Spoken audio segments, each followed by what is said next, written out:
लगता है ये तो बहुत ही बड़ी बात है और हमें बहुत खुशी हो रही है इससे। किसी भी दुष्ट प्रवृत्ति को समाज में मान्यता नहीं दी जानी चाहिए। There are various sensitivities which have to be taken in view. It's a step in the right direction. वो जो चाहे वो कर सकता है। ये राजनीतिक प्रश्न ही है।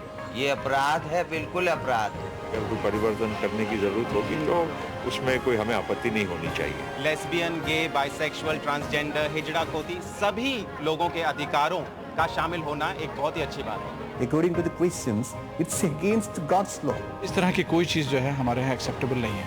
It's a historical day because a very very long battle has been won.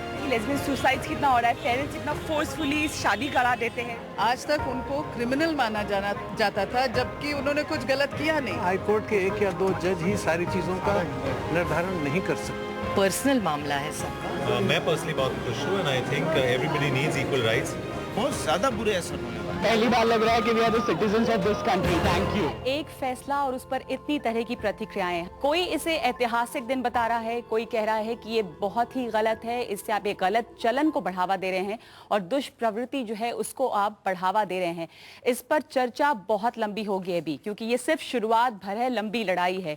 हम भी यहाँ पर एक शुरुआत कर रहे हैं, कोशिश कर रहे हैं समझने की कि इसके कितने पहलू हैं, क्या इसका असर समाज पर होगा और ये जो बराबरी की लड़ाई है कुछ लोगों के लिए, उनके लिए क्या मायने रखती है। और ये तमाम लोग इस वक्त मेरे साथ इस स्टूडियो में हैं इस पर चर्चा करने के लिए। राहुल, बहुत बहुत शुक्रिया आपका कि यहाँ पर आप आए हैं और एक गे पर्सन होने के नाते खुलकर बात कर रहे हैं। गे राइट एक्टिविस्ट हैं राहुल।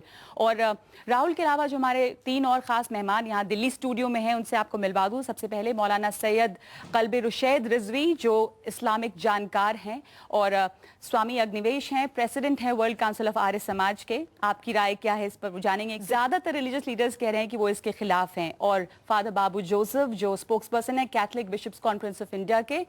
और मुंबई में हमारे साथ एक खास मेहमान हैं लक्ष्मी, गे राइट एक्टिविस्ट हैं, वो भी हमारे साथ होंगी इस चर्चा में। और इसके लीगल पहलू क्या हैं, ये भी सवाल उठ रहा है कि क्या सिर्फ ये दिल्ली तक सीमित है या दिल्ली के बाहर हिंदुस्तान के दूसरे हिस्सों पर भी इसका फर्क पड़ेगा।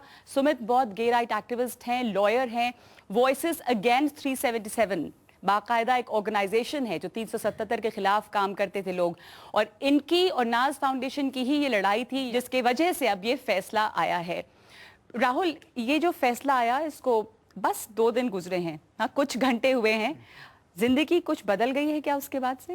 देखिए, इस फैसले के बाद सबसे बड़ा जो पर्सनली जो हुआ है, एक गर्व महसूस होता है।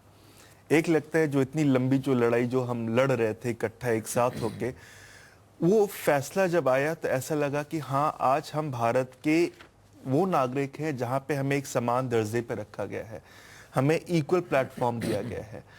और इस तरह से काफी एक गर्व महसूस होता है कि हाँ, हम भी भारत के नागरिक हैं। लक्ष्मी, क्या वैसा महसूस हुआ आपको भी? हालांकि 377 जो है उसे स्ट्राइक डाउन नहीं किया है कोर्ट ने, तो इससे फायदा दरअसल हुआ क्या है? क्या ये सिर्फ एक साइकोलॉजिकल बेनिफिट है जो महसूस कर रहे हैं ये तमाम कम्युनिटी? ये बात ये डिसीजन में जो आई है कि एक डिग्निटी और कंसेंशुअल सेक्स 2 एडल्ट्स के बीच में कानून ने कहा कि वो इलीगल नहीं है। तो सबसे बड़ी बात है कि पहली बार कोई जुरिडिक्शन, कोई लॉ जो अपने कंट्री का कोई जज या कोई तो भी ऐसा कॉन्स्टिट्यूशनल राइट इस कम्युनिटी को मिला है और इसके लिए हमें बहुत खुशी है। और जिंदगी बदलेगी क्या? जिंदगी और इतनी ही बदलेगी कि लोगों को अपने आप में सम्मान और आत्मविश्वास रहेगा। जिंदगी बदलेगी सिर्फ इतनी ही कि कुछ इज्जत महसूस होगी, ये नहीं लगेगा कि आप एक डर के साए में हैं, 377 के साए में हैं। इन तमाम लोगों की प्रतिक्रियाएं आप सबने सुनी, अलग अलग प्रतिक्रिया है, कुछ ऐतिहासिक बता रहे हैं, कुछ कह रहे हैं कि गलत है।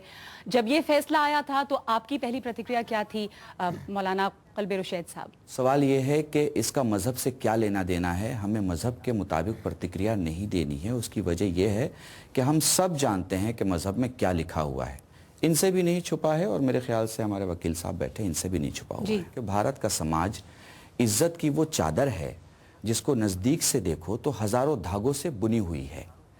अगर उसमें से एक जवान अपनी पसंद का एक धागा खींच ले, मैं एक धागा खींच लूँ, स्वामी एक धागा खींच लें, फादर एक धागा खींच लें, तो हमें धागा तो मिल जाएगा लेकिन चादर तार तार हो जाएगी।